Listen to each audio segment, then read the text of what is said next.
Good evening and welcome to the State of the City Address for 2014. My name is Dennis Bunkley, Mayor of the City of Beech Grove, and at this time I will present, as the Executive Officer of the City, the annual report to the citizens of Beech Grove on the condition of our city. And before I start, I would like to introduce a few folks. Seated to my left is our Clerk Treasurer, Dan McMillan. Dan. And our City Attorney, Craig Wiley, and out in the audience, one board member, Sandra Seward, here this evening. Ed Bell could not be here. Ed got hurt today and couldn't make it tonight. Our department heads are here with us this evening, our fire chief, police chief, public works director, parks director, building commissioners here with us, and Jim Brooks, our rep on the ABC board, is here with us. So we'll go ahead and get started, and this will be available tomorrow morning online, and I'll send it over to the web administrator tomorrow morning, and it'll be available for your review. But anyway, I would like to take this time to report on the state of your city. I must report that we are doing better than I anticipated, as we have progressed well over the last 24 months, but we still have a long way to go. In October of 2013, the City Council passed a fully funded balanced budget for our department heads and administration to work with in 2014. This marks the second budget that our administration has presented, and we are making strides into maintaining vital services to the city and our citizens. The 2012 fiscal year was reviewed in 2013 as a result of an audit conducted by the State Board of Accounts. The 2012 budget was the first budget cycle that we worked with as an administration. The results, which have been released to the general public, show an improvement in our financial condition, record keeping, documentation, filing, and overall accountability as a city. This is an improvement over the conditions found prior to our appointment pursuant to the 2011 budget. Once again, we were able to continue to provide much-needed benefits to our employees and retired members, and our Board of Public Works and Safety approved agreements with the FOP Lodge 86 and Firefighters Local 416. One of the indicators that led me to believe that our government was stabilizing is with our workman's compensation and liability insurance renewal. Our city had struggled finding companies to even underwrite us a few years ago. Now, with all of the new equipment and upgrades, asset inventory that was asked for by the clerk, and along with new policies concerning safety and workforce development, our annual premium increased by less than $12,000, which is really good. Our governing boards and city council were very busy in 2013. Our Board of Sanitation and Board of Public Works and Safety approved new agreements with Covanta, Keystone Programs, Stormwater Services, Sanitary Services, Paving, Safe Roads, our Routes to School, Stormwater Development, and a rate study for stormwater implementation. Our City Council approved ordinances pertaining to sanitary sewer rates, commercial trash pickup, residential trash pickup, violation fees for the city court, employee drug testing, holiday work schedule, commercial vehicle parking, license fees, building codes, panhandling, municipal vehicle accidents, Greenscape Commission, and salary ordinance for appointed and elected officials. In 2013, Main Street was reconstructed. It caused a terrible inconvenience to those who reside and conduct business on Main Street. But it was the most important project that this city has undertaken in years and needed to be done. I have said on many occasions that I regret the hardship I have caused citizens and building owners, but I do not regret going forward with the reconstruction. As a result of this, our city has benefited from new business, and more people visiting our business district than in years past. Plus, our water drainage problem has went away. This was apparent when we had a 4-inch rain event in December and no flooding occurred, not even in basements. We are down to the final payments on the project and are looking forward to having the project paid in full by spring. Special thanks goes to Great X, who was the general contractor on the job, and Crossroads Engineers for their work on this project. As you can see, this project has changed the face of our city. My thoughts are, let's keep good things happening. We continue to look for alternative ways to fund our departments and projects. In 2013, we utilized a $4.6 million grant to reconstruct Main Street. Our fire department received funding to replace protective clothing. Our police department accessed already approved grants to purchase and install cameras in vehicles and a license plate reader. And at year's end, we received notification of grant approvals for a sign inventory and replacement program and safe routes to school. All of these grants will make a significant improvement to our city. In 2014, we will apply for funding through OCRA, which is the Office of Community and Rural Affairs, in an attempt to purchase a new fire engine. Soon, some local business owners will receive an application to improve the facades on the front of their buildings through a small business program called Fostering Commercial Urban Strategies, FOCUS. We continue to charge for heavy trash and brush removal, and soon we will make adjustments to our sewage works bill by 57 cents per month to offset the cost adjustments by Covanta for disposing of trash. In 2013, our city placed a second ambulance in service. This ambulance is staffed by Franciscan Alliance personnel and serves our city from 8 a.m. to 8 p.m. daily. Not only does it provide a much-needed service, but it also generates our city thousands of dollars in revenue to offset expenses and to make new improvements. In 2013, both of our ambulances made 3,695 ambulance responses, and our city collected approximately $880,000 in revenues as a result of ambulance billing. As a former fire chief, that is staggering. Not the money, the amount of runs. In 2014, it may be prudent to move forward and make this ambulance a 24-hour-a-day service to generate even better EMS protection and more revenue for our city. I will also ask the fire chief to look into ways to better retrieve new equipment through MedBill so funds can be set up to continue to lease purchase ambulances in the future. This is soon becoming a priority as our ambulances are placing thousands of miles a year on the drivetrains due to the run load and demands. I think the chief told me the other day that they're averaging like 45,000 miles a year on each ambulance. So they're not going to last very long. And we have to look 2 or 3 years ahead to make that right. In 2013, we continued with our commitment to pave local roads. This was the second round of paving that we have participated in.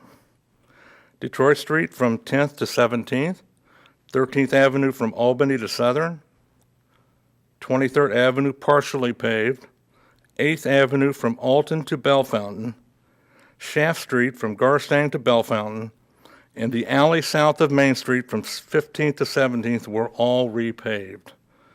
As a result of this, we have invested approximately $700,000 in our local roads and streets in the last 2 years. We now budget approximately $400,000 in local roads and streets for paving, and this is a much-needed improvement over years past. 2014, we will focus our efforts on the completion of 23rd Street and the complete reconstruction of Royal Road, which has deteriorated as a result of severe drainage issues. Thanks goes to United Consulting, our DPW director, for their work over the past 2 years on repaving our roads. When paving doesn't occur over an extended period of time, it takes years to get caught up. For 7 to 8 years prior to our administration, very little was done in as far as repaving was concerned, and we all see the condition of our roads. In 2013, we began the process of conducting repairs to our sanitary sewer system and stormwater drainage. In 2013, we conducted approximately $200,000 in repairs to these systems as much needed work was done on South 4th Avenue, the intersection of Fletcher at 9th, behind 302 North 8th, 200 block of Albany, Detroit from 14th to 16th Street, the intersection of 15th and Buffalo, 1200 block of Parkway, and our sanitary sewer system was extended by the addition of the Teachers Credit Union on Emerson Avenue. Thanks goes again to the DPW director and Wessler Engineering for their work in assisting our city with rehabbing our sanitary sewers.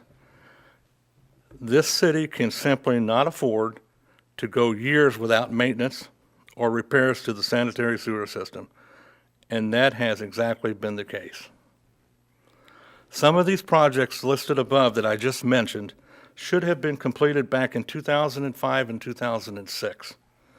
Now we have an employee who has been hired full-time to work exclusively on both the sanitary and stormwater systems in our city.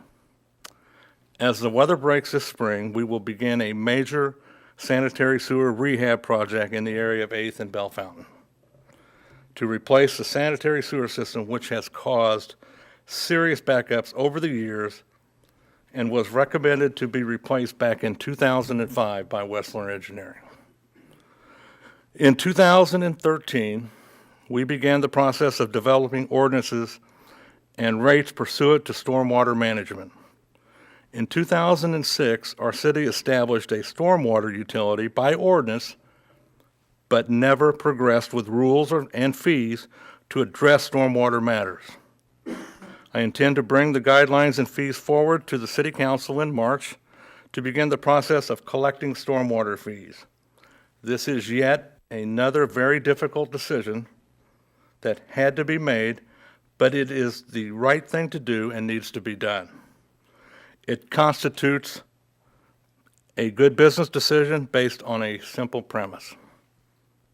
We have several identified drainage issues identified by Wessler Engineering and classified as capital improvement projects throughout our city. These identified projects were brought forward in 2009 and have a projected cost of approximately $4.9 million to correct, and we have no funding to make corrections. We are subject to inspections by IDEM and are required to file MS4 reports annually, and without having a stormwater utility in place makes it extremely difficult to comply. Coming within the next 5 to 10 years, all cities across the United States will be required to separate fluids and solids in their stormwater drains prior to introduction of water into a waterway or creek. And I'm thinking, how is any city going to pay for these requirements if they don't have a stormwater utility in place to assess fees? In 2006, residents of our city were paying $1.50 per month for stormwater drainage on their property taxes to Marion County. All of that stopped. But from that point till today, we have gone almost 8 years without collecting any fees to offset expenses. It is time to move the city forward pursuant to stormwater management. I think we'd be negligent if we didn't, personally. In 2013, we continued to invest in our departments and the services provided to our citizens.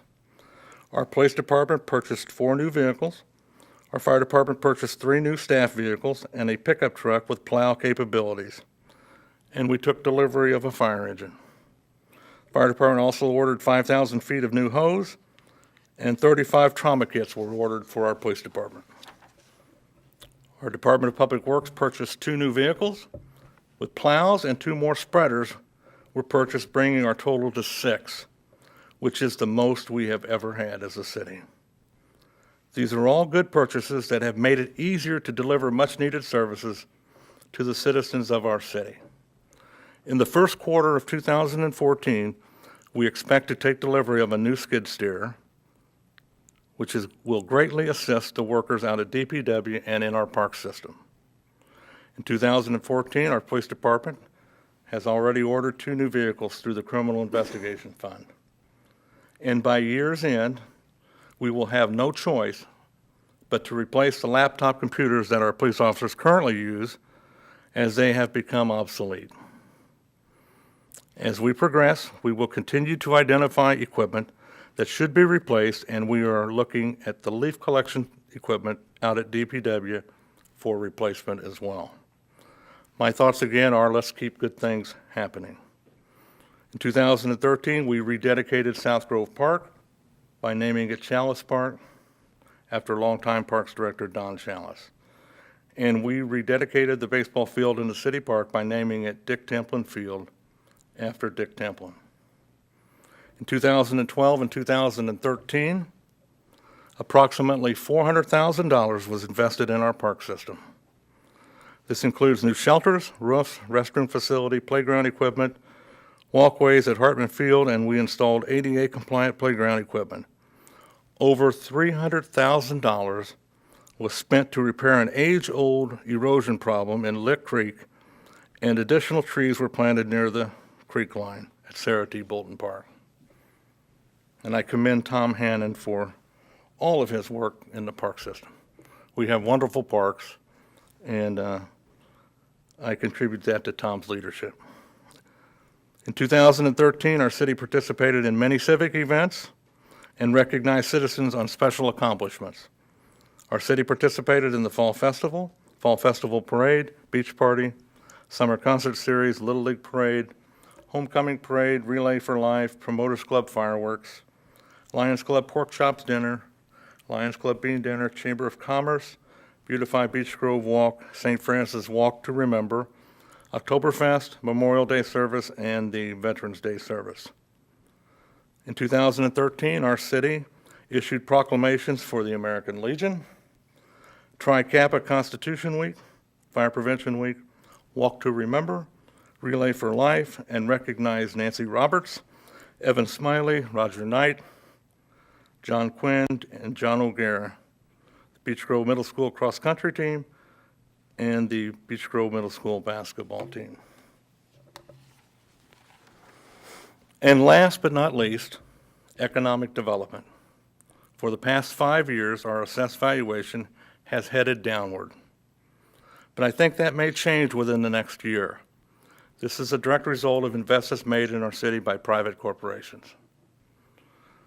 Sometimes I gauge how we are doing by how busy our building commissioner is and by how many permits get issued for construction in City Hall.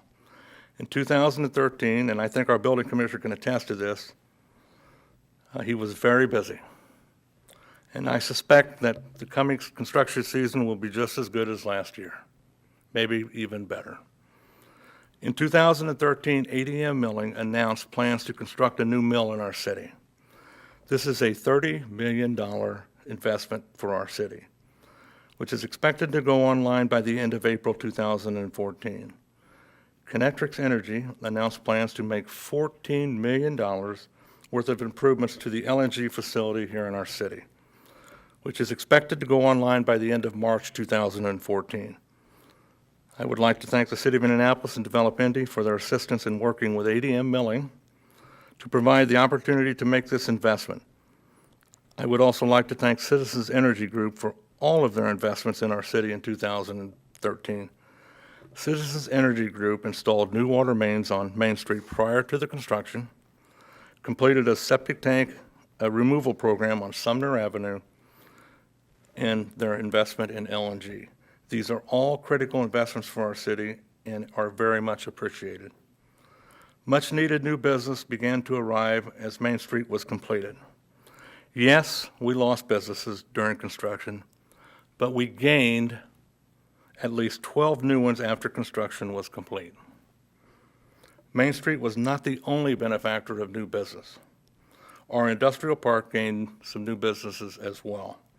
We are now home to Klosterman's Bakery Distribution Center, Tool Shed Rental Center, Industrial Paint Coating, Lamping User, Heating and Cooling, and Priority One Ambulance Service.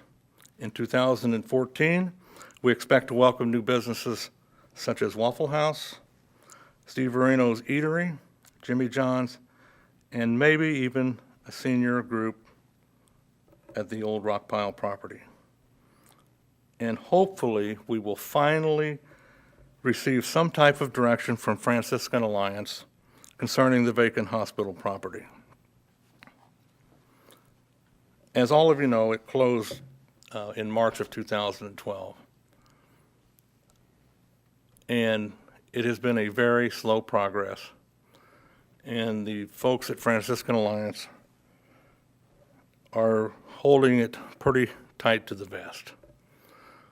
In the spring of 2013, I asked our city attorney to approach the assessor's office to begin the assessment of property taxes because they no longer, in my opinion, were a non-for-profit because the building was empty. Soon after that, Franciscan Alliance filed a appeal, and they have yet to begin paying property taxes. I sent the Franciscan Alliance CEO in Mishawaka a letter about 2 months ago requesting that they start the process to demolition the property. The property is set for almost 2 years, and the condition is deteriorating. So, in my opinion, as mayor, I would like to see the property torn down and new development begin. St. Francis hasn't committed to that. St. Francis still owns the property, they still manage the property, and they still oversee it. So I think we're at the mercy of the hospital, but I sure wish they'd move so we can get something going in there. And I think that's a sentiment that's held by a lot of people in our city. So we'll move on from there, and hopefully we will have news by the end of February on the property. So what does all this mean? It means that we have begun to stabilize our city, and we are focusing on the basics. We should pave our roads, rehab and clean our sewers. We should fix our drainage issues, invest in our parks, pick up trash, and continue to provide police and fire protection. That's the core of any good city, so we should do that as well. We have also stabilized ourselves financially. Folks, we can no longer depend on increasing property taxes to fund our government. We have to have different forms of revenue that we can generate to make investments in our infrastructure and services that we provide. Growing as a city is the only way that we can maintain the quality of services that the citizens of our city are accustomed to. We are pleased to report that our pension funds are solid. Our portion of the public safety county option income tax balance is good. Our return of investment concerning the sewage utility is adequate. The rainy day fund is approaching $200,000, which is really good. And the Main Street Loan Program, which when we came into office was in complete shambles, is now in the process of being turned around. And for the first time since our administration took office, the clerk and I sat down and met with a prospective new business owner who has an interest in the loan program. That doesn't mean he'll be awarded 1 penny, but we have come a long way in 2 years to taking a program that was a complete disaster and turning it around. I am proud to say that we have not lost 1 employee due to budget constraints, nor have we had to eliminate any service as a result of diminished revenues. That was not the case when we began our service to the city in 2012. Our clerk can tell you is better than anybody that in 2012, this city almost defaulted twice, once in February and once in June. We were handed a budget that was grossly underfunded, and we never lost anybody.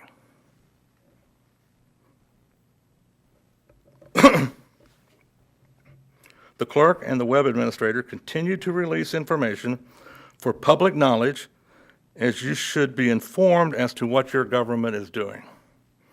Thousands upon thousands of citizens have logged onto our website to access public information, and that is a far cry from previous administrations concerning openness.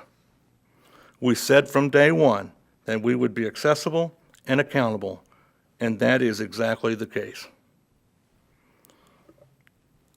So where do we go from here? We continue to provide good services, adjust our fees as needed, and move away from property taxes. Governor Pence desires to eliminate the personal property tax on business equipment. Whether or not that passes is up to the legislature. But we as a city cannot continue to be handcuffed by government decreasing the amounts of tax payments to our city. We have to fund our government differently. Let's continue to fix our roads, sewers, and invest in our services. We should create a funding mechanism to fix our stormwater problems and finally solve drainage issues that have plagued us for years. Let's continue to promote new and existing business, create jobs, and increase our value as a city. And let's invest in our employees. Let's create a healthcare network that is user-friendly and provides wellness to employees and family members. We should consider giving employees incentives to reduce health costs. And how about rewarding employees who are healthy? Beginning this March, we will begin hiring part-time compliance officers, whose job it will be to enforce and clean up our neighborhoods. We will utilize our local city court as the enforcement arm for local ordinances pursuant to environmental matters. In a recent meeting with our judge, I advised him that this is going to take a great deal of time to get up and running, and I would not expect tickets to show up on the court schedule until mid to late summer. Last year, I had the opportunity to listen to presentations by students regarding recycling. I thought it was very interesting, and it has convinced me that maybe we should look into recycling as a city and provide recycling to our citizens. We should all do our part to keep our city clean, and I appreciated the insight from our young students. It is my intent to revisit this matter with local students and gain more knowledge about recycling, and then maybe moving forward with a different way to recycle. In closing, I always look for indicators as to how we are doing as a city, both operationally and financially. And I keep going back to a simple question that I want all of you to think about. My question to all of you is this: is our city better off now than it was 2 years ago? I want to say thank you for giving me the opportunity to serve as your mayor. It is a blessing that I can give back to this wonderful city, to our clerk, city council members, Board of Works members, to the citizens who serve on boards and committees. I say thank you. To our department heads, I say thank you. To the employees of our city, I say thank you for your dedicated service, and helping to cause minimal interruptions in the lives of our citizens. We have had several challenges in 2013, including the weather, and you have performed very well. So bless each one of you and bless our beautiful city. Thank you.